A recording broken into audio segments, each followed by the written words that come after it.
Nahmaduhu wa nusalli wa nusallimu ala rasulil kareem amma ba'd. Respected viewers and listeners, in our last clip we spoke about the importance of not becoming despondent, not to be overwhelmed by frustration, despondency and despair, because that is not the temperament of the Sharia.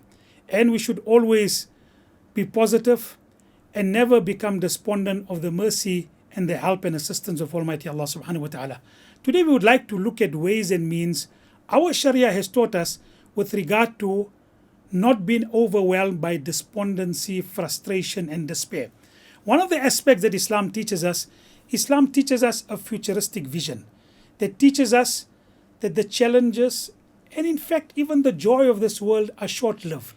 They are temporary. We have to take both the joy and the challenges in that particular perspective. It is short-lived. It is temporary. It is going to come to an end. It's not going to last forever. That is why in one beautiful hadith, our beloved Nabi Kareem Sallallahu explained it thus, that on the day of Qiyamah, Allah will take a person who, for example, and for the sake of the argument or for the sake of making the point, if you only had ease in this world, and that doesn't happen because even if a person has a comfortable life, there are challenges.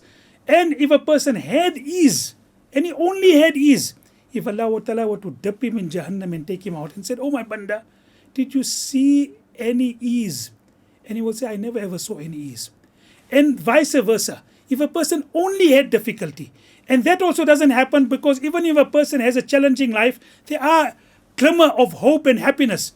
But if, for example, that happens, if Allah Ta'ala would dip him in Jannat, take him out, "Oh my bonda, oh my bondsman, did you see any difficulty?" That little while in Jannah will say, "Ya Allah, I never ever saw difficulty."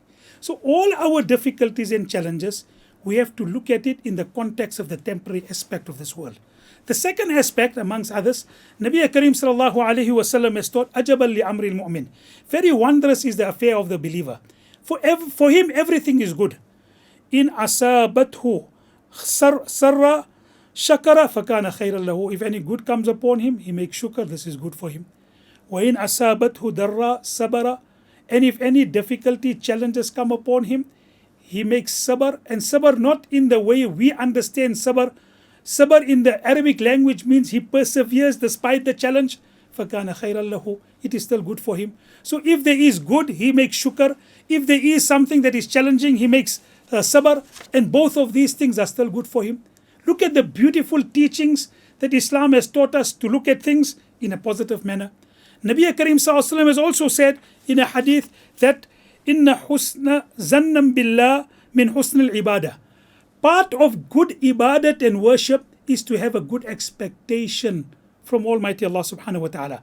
In a hadith, Nabi Kareem Sallallahu said, "Ana inda zann abdi." I'm according to the expectations and the hope that the banda and the bondsman have about me. If we have a positive expectation from me, it will be positive. And lastly, let me say, in today's brief, message, Nabi Kareem Sallallahu has said, "Bashira wa la tunaffira, yassira wa la tu'assira." Make things easy, don't make things difficult. Give people glad tidings, don't make people afraid of religion and to hate the deen. A person who is a positive person, who gives people glad tidings, he will be a magnet for people. People love to be around a person who is positive. If a person continuously complains and he is negative, you will find that people tend to stay away from him. Amongst another reason why we should be positive and stay away from negativity.